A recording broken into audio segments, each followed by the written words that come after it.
Usio na tabia ya kudharau ndoto. Mwaka fulani mke wangu alipata ajali.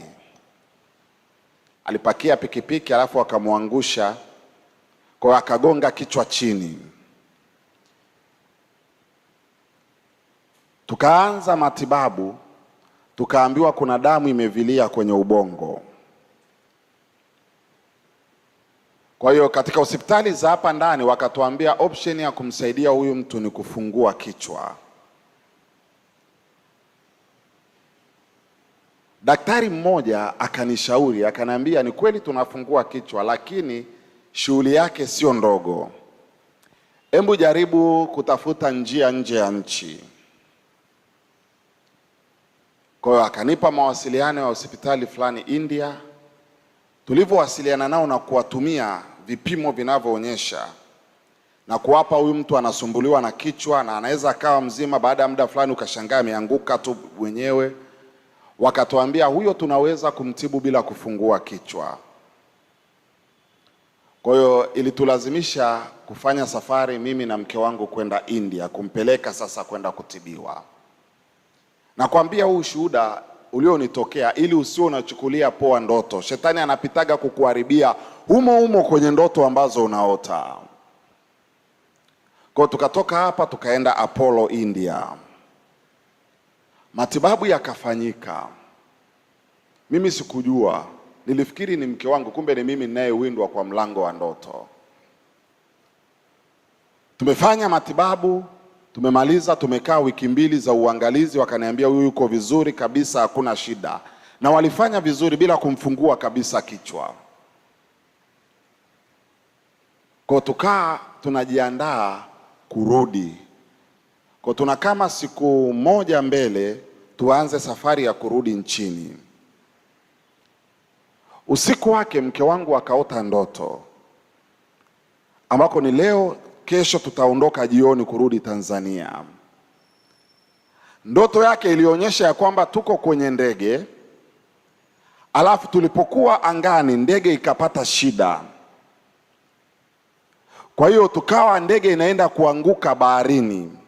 Kwa watu wanalia, kila mmoja anamuita Mungu wake. Ananiambia cha ajabu, mimi nilikuwa nimekaa kimya. Alafu akaniambia ulichokifanya, nilimgeukia, yeye anaota ndoto, ananielezea alichoota sasa. Nikamshika mkono nikamwambia, Mungu ninayemtumikia hawezi kutuacha tukawa mawindo ya adui. Sisi tutafika salama. Anasema nilipomwambia hivyo, ghafla akajiona yuko Dar es Salaam kwenye ndoto. Kwa aliponiambia hivyo mimi nilipuuza.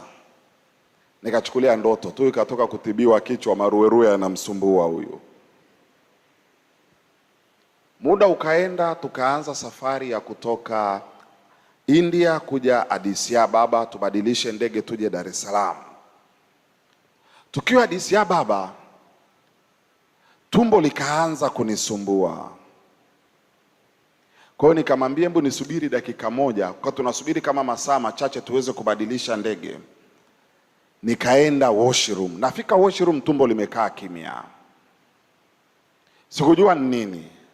Nikatoka. Nimefika tena mahali alipo, tumbo likanisumbua tena. Nikaenda washroom mara ya pili, tumbo limekaa kimya. Nikatoka nikaenda tena. Nilipofika tena tumbo likanisumbua mara ya 3, nikarudi washroom. Nilipofika pale washroom, ghafla ile hadithi ya ndoto alikuwa amenihadithia ikanirudia. Nikakumbuka ile habari alionihadithia. Alafu moyo ukaniuma sana kwa kiwango cha kufa. Nikaanza kuomba nikiwa chooni. Kwa hiyo nimeomba lisali moja limekatika, nimejifungia chooni. Sasa mke wangu huko alikuwa anasema jamaa ameingia chooni lisali moja, labda nimepata shida. Kwa hiyo kashawachukua maaskari, kawaambia wale watu wa airport pale, wameshakuja chooni wamechungulia. Mimi nimepiga magoti, nimelishika lile sinki la choo, na namwambia Mungu wangu najua hata hapa unanisikia. Wala sijui kama lisali moja limeshaisha. Na ninaombea hiyo ndoto hiyo moja tu ndio nilikuwa naiombea. Muda ukasogea, wakagonga, mimi sikusikia. Mmoja hapo mke wangu ananiambia, alimwambia lakini huyu mtu yuko kama anaomba. Akamuuliza, nyinyi ni Wakristo? Lakini kama anaomba, lakini kwa nini anaombea chooni? Wakasema tumwachie muda kidogo. Sasa muda wa kwenda kwenye ndege umefika, lazima nitolewe. Ndo wanakuja, mlango unatikiswa kama unataka kuvunjwa. Yaani wameshahangaika kunitoa, ndo nikapata zile nguvu za kawaida, nikafungua mlango nikatoka. Natoka, watu wanakwenda kwenye ndege, na mimi ndo nilikuwa abiria wa mwisho kuingia kwenye ndege. Tumekaa pale, mke wangu ananiuliza shida ilikuwa nini? Nikamwambia nilisikia tu kuomba. Akaniambia we na maombi yako ungekutafuta njia nyingine ya kuja nyumbani, ungenikuta Dar es Salaam, mimi nimewamisi watoto wangu. Lakini ule mzigo ulikuwa umeisha ndani yangu. Kwa tukaanza maandalizi ya kuondoka. Ndege ikazunguka ikatafuta runway. Ndege ikaanza kuchanganya, kukimbia ili uweze kupaa. Katikati ya mwendo tukasikia kishindo kikubwa. Alafu ni kama vile ndege inalazimisha kusimama, mabawa yanabinuliwa tayari, sasa tunaanza kusimama. Ndege ikaenda taratibu taratibu mpaka ikasimama. Iliposimama, rubani akatangaza wamegundua kuna technical error kwenye engine ya ndege, kwa hiyo tutalazimishwa kurudishwa. Kwa tukageukia pale pale, tukarudishwa, tukashushwa abiria wote, tukasubiri masaa zaidi ya 8 kutafutiwa ndege nyingine. Swali langu la kwanza, ningezarau ile ndoto, nini kingetokea huko angani? Hiyo technical error ingefahamikia huko angani kwa kiwango ambacho ndege haiwezi kwenda tena na kuendelea na safari.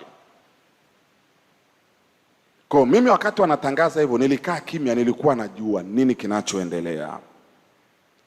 Tukarudi mara baada ya masaa 8, tumemaliza, tumeingia kwenye ndege nyingine, tumefika Dar es Salaam salama. Siku moja niko mahali nafundisha, nakumbuka ni kanisa la Anglikani Nyamanoru Mwanza. Mtu mmoja amelipuka mapepo, ndo yale mapepo yanasema, wewe kwa nini unaishi? Nikamwambia naishi kwa sababu Yesu yupo. Akaniambia tumeshakutafuta kukuua mara 2. Mara ya kwanza Arusha, mara ya pili wewe tumekuulia baharini, ulishafiaga baharini. Nauliza leo, ananiambia nyinyi mlitoka India, ndege mliopakia tuliiangusha baharini, imekueje wewe huko Dar es Salaam? Nikajua Yesu aliwachezea cheusi chekundu, walifikiri tuko baharini lakini tuko nchi kavu. Bwana Yesu asifiwe.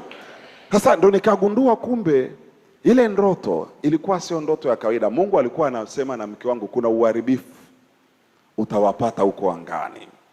Sasa nisingeomba, ni kitu gani kingetokea?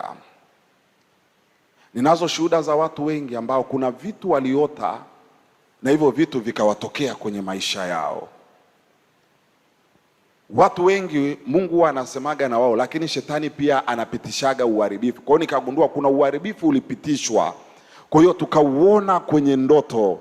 Na nisingeomba niwe na uhakika leo nisingekuwepo hapa, wala kumbukumbu langu lisingekuwepo, tungeshasaulika baharini.